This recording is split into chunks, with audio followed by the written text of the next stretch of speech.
All right, so before we get, I wanted to stop by and talk to Kionta Carter, who's our VP of Programs and Operations, and see what she thinks about our Red Services team and the program that we're doing in food security.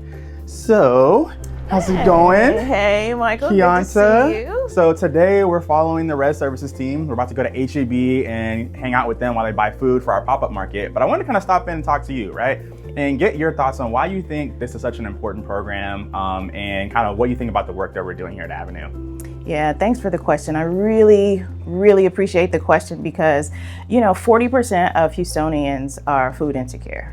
So that is about 2 in 5 families. Yeah. So odds are you probably know one of those families, and we interact with those families. So Avenue really has a North Star. We are really trying to strengthen our communities. And one of the ways that we're doing it is bringing food into our communities and really removing some of the stress that families have, choosing between healthy food, groceries in my pantry, or basic needs, or paying bills.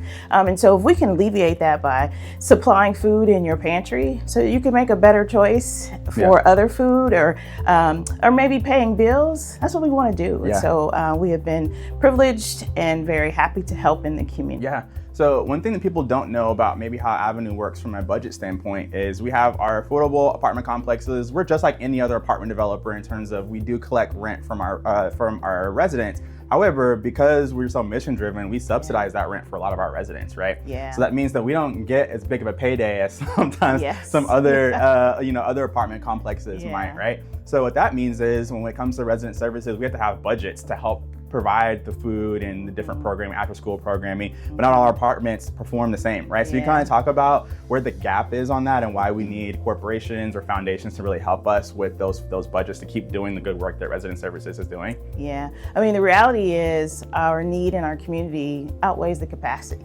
So there's always a need in the community. And so you do have a revenue stream, but the revenue stream, like you mentioned, isn't the same, and maybe it's not consistent in every apartment complex. And so what that means is folks on our team have to go out and really help with grants, individual donors, and really that people who believe in our mission, our board members, and really to kind of fill the gap for those programming. The programming is really important.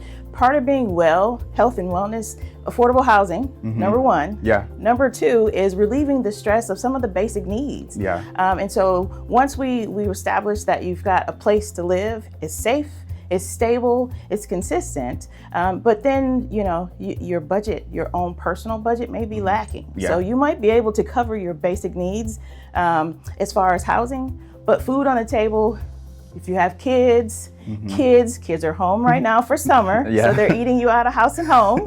And so that's where we really come in. We really create a case for support for the community to say, hey, we'll rally around these apartments, adopt our apartments, and really bring in the need, and meet the needs of the community and fill the gap. So we're very excited when people hear our cause, want to join our cause, and do that in the way of supplies, in donations, financial donations, corporations, banks, foundations. We're so grateful. We use that money to then fill the gap, as you were talking about, the gap at the apartments to make sure that the families are whole and well, not just in apartments and home, but we really are trying to make sure that they have really good and healthy food to eat. Yeah, so good. Well, you heard it there. That's the reason why we're doing this. So let's go get the food and help these kids and this family.